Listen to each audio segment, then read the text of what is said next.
My name is Rachel Monroe. I'm 33 years old and I live in a quiet apartment on the north side of Minneapolis. I work in upper management at a logistics firm, the kind of job that demands long hours, thick skin, and a level of focus that most people don't understand unless they've lived it. I built this life from the ground up. No trust fund, no emotional safety net. Just persistence, pain, and a deep hunger to prove I was more than what they said I'd become. That afternoon, I wasn't expecting anyone. I had just come home from a meeting, still wearing my heels and blazer. When I heard the knock, it wasn't hurried or hesitant. It was firm, familiar in a way I didn't like. When I looked through the peephole, I froze. It was my mother, Evelyn, and standing behind her, arms crossed, was her husband, Steve. I hadn't seen either of them in over 15 years. I opened the door, but didn't move aside. "Rachel," she said, her voice light like we'd just spoken last week. "We need to talk." Before I could answer, Steve pushed past me and walked into my apartment like he belonged there. My mother followed, offering me a quick, uncomfortable smile. I stood still for a moment, stunned at their audacity, before slowly closing the door. I didn't invite them to sit. I didn't ask how they were. I waited. Steve got right to the point. "We heard about your promotion, so you're doing pretty well for yourself now." I nodded slowly, unsure where this was going, but already bracing for impact. Evelyn chimed in. "The twins are starting college this fall. And well, things are a little tight for us financially. We were hoping you could help out." Silence. I blinked. They weren't joking. After years of silence, after throwing me out of their lives at 16, they were standing in my living room asking me to pay for the very children they pushed me aside for. I felt a wave of disbelief, then something colder, clarity. This wasn't about reconnecting. This wasn't an apology. It was a transaction. And in their eyes, I was finally valuable enough to matter again. But they didn't know who I had become. Not yet. I wasn't always invisible to her. When I was younger, before Steve came into the picture, it was just me and my mom. We didn't have much, an old 2-bedroom rental above my grandparents' garage, but we had each other. She worked as a physical therapy assistant while finishing school, and my grandparents helped raise me while she hustled. I remember late nights with the smell of ramen in the kitchen and the sound of her tired voice reading me stories. She barely had the energy to finish. She wasn't a perfect mom, but she tried. I believed that. Then Steve happened. He was a quiet man, polite but distant.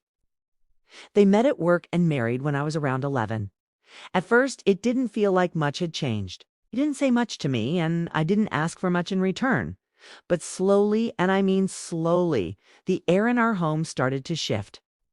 Our dinners used to be noisy, full of laughter and little routines. Her asking me about school, me helping set the table. That stopped. Suddenly, dinner was about Steve. His job, his day, his stories. If I spoke, it felt like my words floated into an empty room. If I asked for something, it was met with a maybe later that never came. And I noticed her eyes change, not angry or cruel, just distant, like she was always somewhere else. Like I was background noise. When she got pregnant with the twins, I was actually excited. I thought maybe this would bring us closer. I pictured helping with diapers, showing them how to read, being the cool older sister. I even babysat around the neighborhood just to practice. But the more her belly grew, the more I disappeared. She stopped asking me about school. Our movie nights vanished. She even forgot my 13th birthday until the day after, when my grandmother reminded her. I laughed it off, said it was no big deal. But I cried that night under my blanket with the lights off. Steve didn't hate me. At least I don't think he did. He just didn't see me. And once the twins were born, neither did she. Everything was about the babies, feeding, schedules, milestones. And I understood they were infants. They needed her. But it wasn't just her attention that shifted. It was her affection, her identity. She became a new mother to a new family, and I wasn't invited. I tried to earn my place again. I cleaned the kitchen without being asked, stayed out of trouble, kept my grades high, but nothing ever seemed to register. I wasn't angry, then just confused, and then numb. Looking back, I don't think I stopped trying because I gave up. I stopped because I realized I could pour every ounce of love and effort into that house, and it wouldn't change the fact that I no longer belonged in it. The worst part?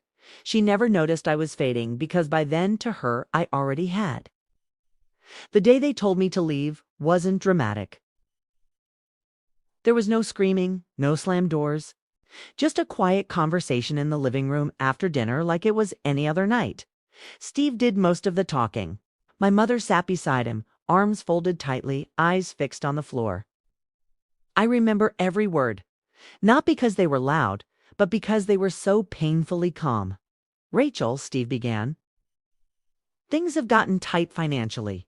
Twins need more space, more time, more of everything. We've done our best, but we have to prioritize." Prioritize. That word lodged in my throat like a stone. Then came the real blow. "It's probably best if you move out. Maybe stay with your grandparents until you get on your feet." I didn't cry. I didn't yell. I just sat there stunned, looking from Steve to my mother, waiting for her to say something, anything. But she didn't. She just nodded. No protest, no hesitation, just quiet agreement. I walked back to my room, packed a small bag, some clothes, my journal, a photo of me and my grandmother from when I was little. I remember standing in the doorway for a moment, looking around at the room I had spent my entire childhood in. It already felt like it didn't belong to me. I didn't even say goodbye. I walked to my grandparents' house that night under a cloudy sky, the wind cold on my face. My grandmother opened the door before I even knocked. She must have seen me coming from the window. She pulled me into a hug so tight I nearly broke. "I knew this day was coming," she whispered. My grandfather just shook his head, pacing the hallway with quiet fury. "Unbelievable," he muttered over and over. To throw out your own child? They didn't ask many questions. They gave me the spare room, a warm meal, and the one thing I hadn't felt in years: safety. But love, as powerful as it is, doesn't pay for clothes, school supplies, or late-night bus rides home from work. They were retired, living on a fixed income. I knew they couldn't carry me. So I picked up a job at a local cafe, working evenings and weekends. It wasn't glamorous, refilling coffee pots, wiping down tables, counting crumpled $1 bills for tips, but it gave me just enough to keep going. I still went to school every morning, pretending like everything was fine. I didn't tell my teachers. I didn't tell my friends. I didn't want pity. I wanted to survive. And maybe deep down, I still hoped she'd call. That she'd say she made a mistake. That she missed me. But weeks passed, then months, nothing. It was in that silence that I finally understood. She hadn't just asked me to leave her house. She had chosen a life that didn't include me, and I had no choice but to build one without her. The first thing I learned about being on your own at 16 was that no one is coming to rescue you. No one's going to make sure you get enough sleep before school or that you have a clean uniform for work. No one's going to remind you to eat, to rest, or even to dream. Everything becomes your responsibility, even the things you don't yet know how to handle. I worked after school and all weekends, scraping together just enough for bus fare, notebooks, and a thrift store winter coat.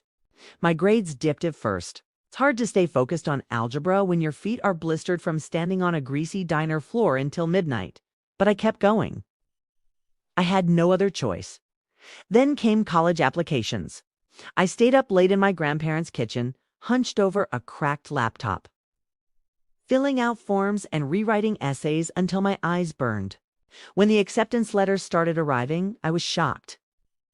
It felt like someone out there had seen me, really seen me, and believed I had potential. But there was a catch: money. Even with scholarships, I couldn't afford tuition on my own. I needed a co-signer for the federal loans. That meant one thing: asking my mother. I stared at my phone for hours, drafting and deleting the message. Eventually, I settled on something simple. "Hi, Mom. I've been accepted into several schools. I'm trying to secure financial aid. Would you be willing to co-sign a loan?" I pressed send and waited. She replied the next morning. "Sorry, We're saving for the twins. We can't help. Hope you understand. No congratulations, no questions, not even a good luck. I stared at the screen until the words blurred. I wasn't shocked, but the rejection still cut deeper than I expected. I had dared to hope even after everything. That's when my Aunt Claire stepped in. When I told her what happened, she looked me dead in the eye and said, "You are not going to miss out on your future because some people forgot how to be family." I'll co-sign it. She didn't lecture me. She didn't ask what my GPA was. She just believed in me, and that belief that someone saw me as worthy, not out of obligation, but out of love, meant everything. From then on, I worked like my life depended on it, because in many ways it did. I took classes during the day and worked nights doing web design for local businesses. I taught myself coding from YouTube and late-night tutorials. I rarely slept. I lived on microwave noodles and discount coffee. But I was doing it. I was moving forward. And through it all, birthdays, holidays, milestones, I heard nothing from my mother. Occasionally, I'd catch a glimpse of her life on social media. Photos of the twins at science fairs, matching family outfits at Disneyland. I was never mentioned, not a tag, not a memory. It was like I had never existed. Eventually, I blocked her account. It wasn't anger, it was self-preservation. When graduation finally came, I invited one person, Claire. She sat in the front row wearing a bright blue dress and ugly crying as I crossed the stage. My mother wasn't there. She hadn't earned that moment, but Claire had, and I would never forget who showed up when it counted. By the time I turned 30, my life looked nothing like the one I came from. I had paid off a chunk of my student loans, moved into a modest but beautiful apartment in a quiet part of Minneapolis, and landed a leadership role in supply chain management at a company that finally saw my value. I kept my success quiet, not out of shame, but because peace had become more precious to me than recognition. 3 days later, she was at my door with Steve. I hadn't seen them in over 15 years. The knock was firm, unapologetic, and when I opened it, they both stood there like they had every right to be on my doorstep. "Rachel," my mother said, smiling like nothing had ever happened. "We heard about your new role." "That's wonderful." I didn't say anything, just raised an eyebrow. Steve cut in blunt as ever. "The twins are starting college this fall. We've hit a bit of a financial snag. Figured you could help." I blinked. They weren't asking. They were expecting. As if the years of silence, the abandonment, the complete erasure of me from their lives had never happened. As if I owed them something simply because I had survived what they put me through. I took a slow breath. "Why would you think I'd help you?" Steve scoffed. "Because you can afford it. If you don't have kids, you're single. You've got more than you need." My mother added, "Don't be dramatic. We're just asking for help. It's what family does." I looked at her then, not as the woman who raised me, but as a stranger trying to cash in on a bond she had broken years ago.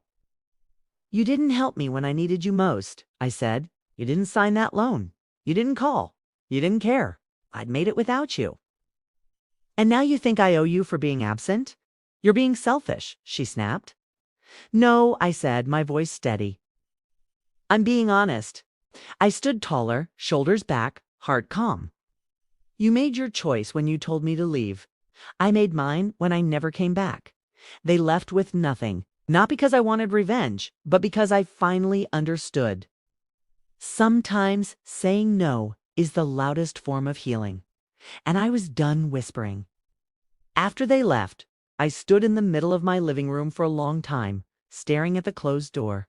There was no triumph, no sense of victory, just silence, a clean, undeniable silence. I didn't cry.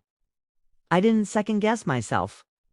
I didn't replay the conversation 100 times in my head because this time I had said everything I needed to say. The next morning, I wrote a short email. It was polite, measured, final. "I wish you well, but I am not in a position, emotionally or otherwise, to support your request. I hope you understand. Please do not contact me again." And with that, I let it go. I wasn't angry anymore. That part of me had burned out years ago. What remained was clarity and the quiet strength that comes from surviving what you were never meant to endure. I chose to redirect my energy. I began contributing to a scholarship fund at my old community college, specifically for first-generation students who didn't have anyone to co-sign their dreams. I included a note with every donation for the kids no one believed in. I stayed close with Claire, called her every Sunday, brought her flowers for no reason, and told her often that she had saved my life without ever realizing it. Peace didn't come all at once, but it came. The truth is, not everyone who gives you life knows how to love you. And not everyone who calls you family deserves a place in your future. I built my life from pieces they left behind, and I built it well. I have a home filled with laughter and quiet, a career that challenges me, a circle of people who know my worth without needing a backstory. And every day I wake up proud, not because it was easy, but because it was mine to claim. 'Cause sometimes the strongest thing you'll ever do is simply choose peace over permission. This is Rachel's story.